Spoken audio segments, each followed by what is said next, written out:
been gathered and has been published and has been analyzed that I'm going to talk about right now. So let's start with the picture statewide. Statewide, we know police are much more likely to stop Black and Latino drivers than white drivers. It's not just a Chicago problem, it's a statewide problem, and I have some of the numbers from other cities up on the board here. So Aurora, Peoria, Springfield, Naperville, you see these, anywhere from 3 times to 6 times more likely. If you're a Black driver, you're more likely to be pulled over than if you're a white driver. The numbers for Latino drivers appear to be slightly lower, but we think that a lot of that is actually kind of a data collection issue because police officers are less likely to mark down that they think somebody is Latino. It's really up to the officer to decide, and it's a harder category to collect data on. So it's not that there's less discrimination, it's just that the numbers aren't as good in our view. But you can really see this is a statewide problem, and 20 years worth of data has shown that the numbers really haven't changed over time. So what's the picture in Chicago specifically? In Chicago specifically, Black drivers are about 4 times more likely to be stopped, and Latino drivers are about 2.5 times more likely to be stopped than white drivers. Almost 60% of the traffic stops that the Chicago Police Department records are of Black drivers, even though Black drivers make up less than 1/3 of the driving population in the city. And we know that the total numbers of traffic stops are much, much higher in neighborhoods where more Black and Latino people live. So specifically in Austin in 2021, there are about twice as many traffic stops here than in the near North District, which is the 18th district. You can see this on a map. I'm sure it won't surprise any of you. The darker shaded areas are where there are higher concentrations of traffic stops. Austin, Glendale, Englewood are the highest volumes. As you go up to the north side, Lincoln Park, North Center, Lincoln Square, Rogers Park, much fewer traffic stops per capita. That means per driver. You're much less likely to get stopped if you live on the north side than if you live on the west side or the south side. And even when you break down the numbers, the people who are being stopped on the north side are what generally we call race out of place stops, meaning they are Black people who are stopped because they are driving through a predominantly white neighborhood. So even then, even though there's both a higher concentration of stops on the south side and the west side, there's also this kind of intentional discrimination of a cop seeing you driving in a neighborhood where they say, oh, do you belong here?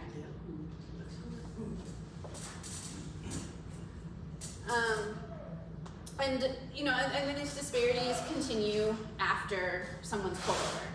If you look at the way that officers search drivers, if you are a Black driver in Chicago, you are 18 times more likely to be asked by the officer, hey, can I look in your car? You are also more likely to be subjected to physical force, and everything from handcuffing to worse.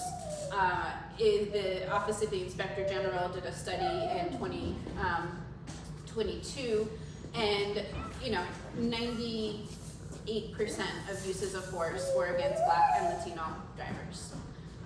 Almost no uses of force against white drivers. But the irony here is that when officers do stop and search white drivers, they are much more likely to find drugs or guns or what they call contraband, anything else illegal in the car. So what that means is, this will not surprise you, they're operating based on a stereotype that Black or Latino drivers are more suspicious, are more likely to be conducting illegal activity, even though the stereotype is wrong, because when they actually do the searches, they're more likely to find contraband in white drivers' cars.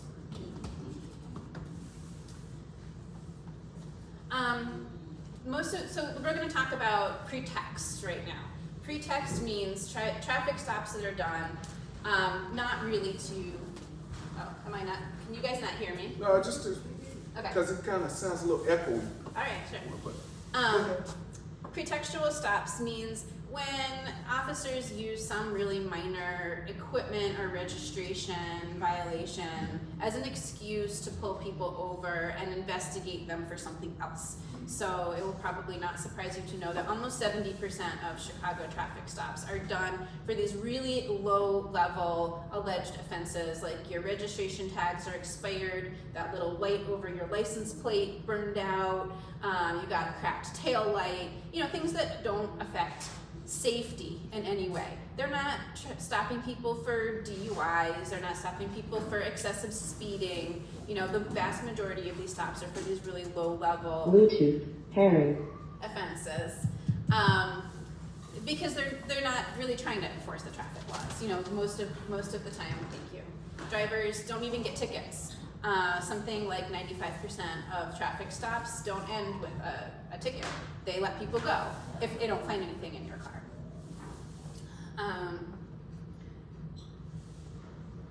So how does this data look over time? You can see that the number of traffic stops in Chicago has really skyrocketed since 2016.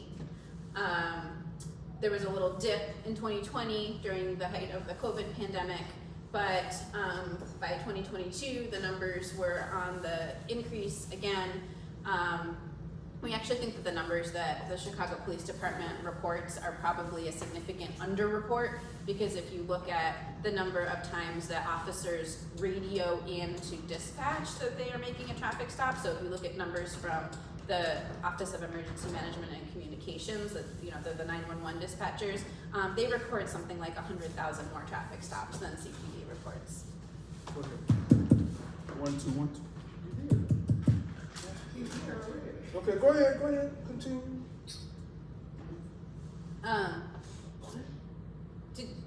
So I saw a couple of raised hands. Does somebody have a question? I didn't have a question. Yeah, go ahead. I didn't have a question, but it just reminded me of when I was a young teacher. And I got stopped by a man on Belmont, a police officer. And he actually went to court with me. And I asked him, I said, but I didn't do anything. He knew that I hadn't done anything, but I was in the wrong neighborhood. And wrong place at the wrong time. And so just listening to you brought me all the way back to when I was a teacher, which was 17 years ago. Mm-hmm. And that's what happened to me. And he actually went to court. And I asked him, I said, why are you here? Because at that time, I know that if they didn't come to court and you really did something, they wouldn't do anything to you. Mm-hmm. And he was there at court. And he was just determined and adamant about it, so that he was going to, for some reason, God blessed me that day, because even in court, they didn't believe him. And they didn't do anything to me. But it was, I'm just listening to you and it's just taking me all the way back. So I just want to thank you. Thank you. Yeah. No, it's very, very unfortunately common experience. I'm looking at your chart. In 2005, there was a dip. And I'm trying to figure out what was going on then. Bluetooth pairing. Because I've been stopped by the police. Matter of fact, I lost a kidney from the police stopping me. I was not even the driver, I was a passenger in the car. It can be very, very a harrowing experience. That's why I'm here today, so I can pass this on to my retirees on how to talk to the police. And unfortunately, it goes on all the time. And it's not, I hate to say this, but it's not always white policemen that do this. Exactly. When I lost my kidney, policemen were black. So, police are the police. Let's make sure we understand that. They are good ones, they are also not good ones. Put it that way. But I was looking at that dip. I'm trying to think of what happened around 2005, and I'm looking at the end of the chart in 22. What was going on? I'm just curious. What was going on at that time? Can you remember? It may be, so 2004, was the first year that the state required collecting this data. We've seen that at times when there's a little more scrutiny from the state or other sources, that traffic stops or pedestrian stops will decrease a little bit more, and then once they think nobody else is looking anymore, then they go back up. So this dotted line here where it says CPD agrees to limit stop and frisk, that's an example of this. So in 2015, the ACLU entered into a settlement agreement with the Chicago Police Department to limit pedestrian stops. Stop people walking down the street, throw them against the car, throw them against the wall, hands down the pants. Not that it's stopped, but to require a lot more data collection, revising policies, and really what we heard from police officers is, well, they have to fill out so much more paperwork when they stop somebody on the street now. So instead of doing that, they're gonna start stopping people in their cars. And so that's why you see this huge dip in what's called investigatory stops, which are mostly people on the street, and this huge increase in traffic stops, people in their cars. And there was a lot of other things, of course, that happened in the 2015 time period, the Laquan McDonald murder. In 2017, the Department of Justice started an investigation into the Chicago Police Department that ended in what's now a court order called the consent decree that governs uses of force by the Chicago Police Department and biased policing. And so there were other things that just really shifted tactics from one area to another. So I think you'll see often as these numbers go up and down, you have to look at all the numbers. So as pedestrian stops go down, traffic stops go up, we think, and we've alleged in a lawsuit that we filed, that really it was just a substitution, not a total decrease in enforcement.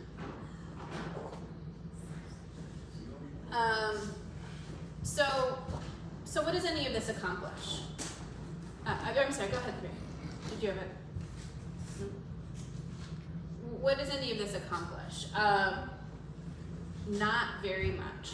99.5% of traffic stops of Black and Latino drivers do not turn up any guns or any drugs. 97% of the stops of Black and Latino drivers don't even result in a ticket.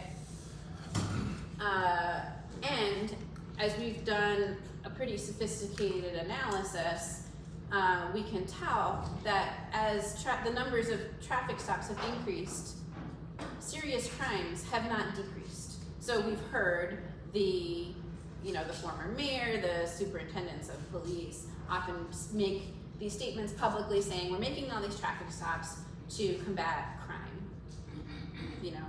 And there's various iterations of that. Sometimes I talk about specific crimes like robberies or carjackings or murders or that sort of thing. Sometimes it's just kind of crime generally. But any way you slice it or dice it, the skyrocketing number of traffic stops has not actually caused the public to be any safer. It has not decreased crime in the city. And so that's why, go ahead, please. Actually, well, you had moved off because what I was looking at was that low threshold. This one? No, the other one. This And one? I just said, and I couldn't even think real. But anyway, so that means that Rahm Emanuel was the mayor prior when that ban was really low. Okay, and then it took a shot up. But still, we were experiencing a rash of kind of, in a sense, crime in the Black community. But then I don't see the traffic stops, like what happened. And then when you showed it between the 2019, had kind of shot up. Yeah. And that was then when Lightfoot became there. Yeah, we certainly know that former Mayor Lightfoot and her police superintendent, the former Superintendent David Brown, pushed very hard for traffic stop enforcement. And this gives me a good transition to talk about our lawsuit that we filed this year. It's called Wilkins versus City of Chicago. And one of the things we claim in that lawsuit is that in that period of time, the mayor and the superintendent of police really instituted quotas for traffic stops. Quotas meaning telling officers to do minimum numbers of traffic stops per shift or per week, per district, per month, right? And it was both some of these citywide teams, like the community safety team, and at the district level. It's a way that officers, that the leadership gets around a state law that says law enforcement can't have quotas for traffic tickets. So you can't have a quota for issuing tickets, but there's nothing in the law that says you can't have a quota for just making stops. So we think that's why you see all of these traffic stops, 97% of which do not end in a ticket. They're just stopping people and asking to search their cars, and then not giving tickets at the end. Yeah, go ahead. Well, mine happened recently. I got stopped for, and I didn't know why I got stopped until he told me why I got stopped. He told me that I had my plastic cover on my license plates. He said, did you know that that's illegal now? You're not supposed to have that on there. And I'm like, yeah, but my stickers on, my license plate sticker almost going to be up at the end of this month. At the end of this month, when I go get that replaced, I take it off to exchange. He said, okay, that's all I'm going to stop you for. So I don't know whether that was just, hey, I didn't get no ticket for it. I'm thankful for not giving me a ticket, but it was a nice, I'm like, okay, thank you. And drove away. Mm-hmm. So I think it's just every month they just have to meet the quarter to say they out here doing something. And not so much that you're gonna get a ticket, but it's just to let you know what is happening with your vehicle, the reason why they just had to stop. Because other than that, I'm like, look how long I've been driving around with that on there all the time and never got stopped on this particular day. So, We think that's absolutely typical of what's happening to hundreds of thousands of Black and Latino drivers. They do it, partly kind of as a show of force, just like we're out here, we're watching you, we're surveilling you. You better not be up to anything, right? Just because we'll stop you and but the officer probably stopped you. They probably saw you were female because most of the people that they pull over are male. And okay, go on your way. But of course, how did you feel after that? I felt fine. Yeah. And I told them, thank you for the service. It kept on going. Yeah. But I think this, like I said, I think this is just a monthly thing that they have to do because you usually have to make the beginning or at the end of the month that you see them out here stopping people, pulling them over just to get their quota. I think it's just the quota that they got to have to show that they out here doing something. And they do it mostly, and I assume you live in Austin, you live in this area, yeah. Here on the south side, because I live on the north side. Now I don't see officers making those stops at the beginning and the end of the month where I live. Well, if you come over here, go over down there. You can see all the way down there, and then down there from Grand all the way to this expressway. I done seen so many police cars that have pulled somebody over for something.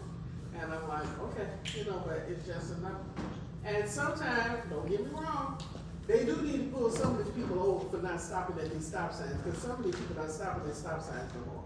I don't care what a road stop or whatever they call road stop, they just go on, period, and go. So they do need to stop some of these people out here. No, I was just going to add that my niece and I were driving over by, I'm a bilingual Spanish teacher, so a lot of my students did come from some South Side areas. And so we were driving through what I call, very slang everybody, what I call Mexican land. That's what I call it. And I was calling that even when I was a bilingual teacher. That's just the way I said it. So we were driving through, but she was driving my car because I had my stroke. And they stopped her. And what did they say, Florida? You didn't have a front tag on your car. Had not had a front tag on my car and forever. Now I've got 2 tags, but they've always said on this side of town and other places all over the years, because I've always had the same thing, maestra.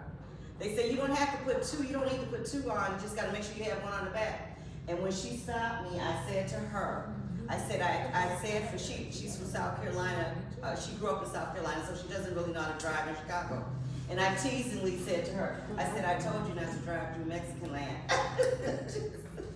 But just the idea of her stopping us for something that, for how old am I, umpteen years I've been doing, and have never been told you've got to have both of your, you know, it's better just to have the one, as long as you got the one in the back, that's the main thing. And as long as you got on there that you paid for your sticker, that's the main thing. And then to go over there, and I just teasingly said to her, and I said, I told you not to drive through Mexican land. And then, but once she looked at our last name is Rodriguez. Now, once she saw Rodriguez, yeah, nothing else. That's interesting. That's kind of an example of a Yes. example of a race out of place assumption, stereotype, Yes. right? Yes. Yeah.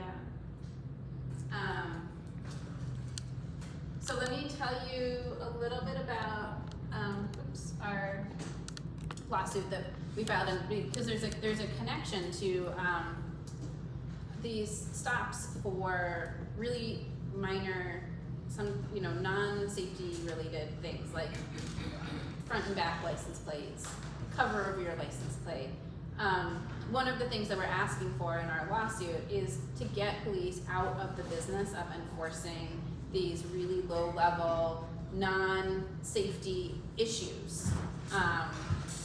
Because they could have a, not armed, non-law enforcement traffic patrol that could much more safely enforce these issues if they need to be enforced, but that would not be armed officers that lead to all of this escalation and all of this violence in many cases. So we filed a lawsuit on behalf of 5 people who are Black and Latino, who drive in Chicago, who live in Chicago, and we're asking the court to certify a class, a larger group of people who have been stopped by the Chicago police within the last 2 years, who are Black and Latino. And our clients have very similar experiences to all of those that you've just mentioned. Stopped dozens of times in their driving lifetimes by the Chicago police for these really silly issues. Not a single one of our clients has ever gotten a ticket. No tickets, no arrests, just constant stops. So here on the west side, we have one young man who's a client of ours who works for the Chicago Park District. And he's been stopped driving to work in the parking lot of the park where he works. In front of his supervisor, they searched his car. When he was driving from one park to another during the workday for work, police stopped him again. These typical, and they've never found anything, but constantly harass him with these traffic stops for low-level, alleged, silly issues. Yeah, go ahead. It would seem to me that's kind of relaxed because they know the license plate number, they know how many times they stopped them. So it wouldn't be, it's not random anymore because that license plate number has not changed. It's almost like being harassed more than anything else. Well, that's what we claim in the lawsuit, that the police are really doing this for the purpose of harassment, intimidation, and discrimination. Not to keep the public safe, not to keep the streets safe, because they're mostly not arresting or ticketing people who are running through stop signs or who are speeding. That's not what they're looking for. They're looking for people that they think are going to be the stereotype of people who are carrying guns or drugs. So does he work inside of the White Park District? No, he works in Austin. Oh, yeah. Yeah, so that client works in Austin. We have another client who is from the Little Village area, who's Latino. He's an activist on this issue of traffic stops, and he's a former Marine, discharged honorably from the Marine Corps, now works in social justice causes in the city of Chicago, and continues to be pulled over regularly. Never gotten a ticket, no significant safety issues ever alleged, But, those are our 2 clients who live on the west side, and, our 3 other clients live on the south side, and similar typical stories. And what we claim in this lawsuit is that this is a systemic racist practice. Flooding the south and west sides with these really high volumes of traffic stops, singling out Black and Latino people, especially in white neighborhoods where they appear to be out of place based on the officer's stereotypes, and also setting quotas. So those are the 3 practices that we are challenging and asking the court to order an end to in this lawsuit. So we're asking for an end to those 3 practices, a decrease in the total number of traffic stops, a decrease in the racial and ethnic disparities over who gets stopped. Those are the really important points that we've asked the court to order. And so we're early on in this case. We're just starting the process, but the reason we filed it is because, as you saw in the numbers, this huge skyrocketing number of traffic stops just has to end in the city of Chicago. It's not making us safer, and it's doing tremendous damage to people, whether it's making you late to work or, winding you up in the hospital, anything in between, is a not good use of police resources. So what could police be doing instead? They could actually be responding to 911 calls, for example, investigating crimes, much more effective use of police resources rather than all these low-level traffic stops. That's probably part of the biggest reason why they do traffic stops, so now I don't have to go on a 911 call. I mean, and again, I understand the racial profile of the car, and especially if you're on the north side, and again, all the home Kias and Hyundais, and you see 4 young Black males driving over on the north side in a Hyundai, how and why they're not being stopped and you recovering guns and stuff. See, it doesn't register with my mind. I mean, we know the description. A stolen vehicle, and the reason why they're up on the north side is because there's nothing left on the west side and south side, okay? So economically, so they're up there, and they still seem to be getting away, so where is the police? That's my question. Where are they? When that number went up from 29 to 23 with all the big old traffic stops, and the crime is shooting this way, so is it leadership again? And even though, I got stopped a couple of times, but I completely had gotten out of it real quick because, and again, I was over on the north side, and so 2 tactical officers pulled up behind me. And I seen them in my mirror, and so I'm saying, okay. So then I said, what's up, officers? And they said, well, let me see your registration and why you over here. I said, oh, hell no, you didn't go there. And so then that's when I flipped my badge to them because I was a parole agent. And then they go jump back in their car. So then I'm trying to follow them, right? Because I was gonna go over Wait a minute. to the district. And they switched on their lights and just zoom on through. And it's like, okay. And I know that it does happen because again, I was, over on the north side, and I really, at the time before we had gotten cars, I was going to visit a client. And when they, just jumped up behind me all of a sudden, and I'm just like, whoa, dude, I'm parked in a correct parking space. Because, my department would not pay for parking tickets. So I made sure that, I'm not illegally parked. Because again, it's my personal car. And like I say, they just zoomed up behind me, and I didn't even see them. And so then when I flipped out my badge, then it was like, uh-oh, and they just, hopped in the car and they just drove off, so, and like I say, I do know that it does. and especially if you are out of place, they assume that you're out of place. And when I had the other up north, and that used to be so, you know, interesting to me, that how they're first, then they got to know, oh, that's the parole agent, you know, that's coming to visit his clients. And so, you know, I never had any more problems really from that point, but they do, you know, in a sense, communicate. Well, it's an interesting point because part of the consent decree court order that governs the Chicago Police Department requires community policing. Like, police officers are supposed to get to know their neighborhoods. They're supposed to get to know, as you said, who should be stopped, and you know, who's just driving to pick up their kids from school. And it's a change that the Chicago Police Department has not put into practice yet at all, and could really address the issues that you're talking about. You know, the just seemingly totally random stops. Like, why are you picking on me stops, right? All right, well, I feel like I've been talking for a really long time. So unless anybody has any other questions, I'll turn it over to Ray and We're gonna go with Joy, because sorry. you all have similarities essentially, so. All right. So you all good? Any final questions for Alexandra?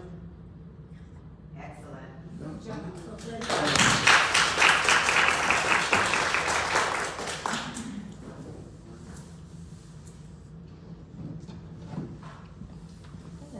Nice to see you. Okay, let's see. So let's see if yours may be able to go virtual too. Okay. I mean wireless. Okay. So that's how we can Okay. make it. Yeah, you'll have to, I'm shutting my computer off so that you can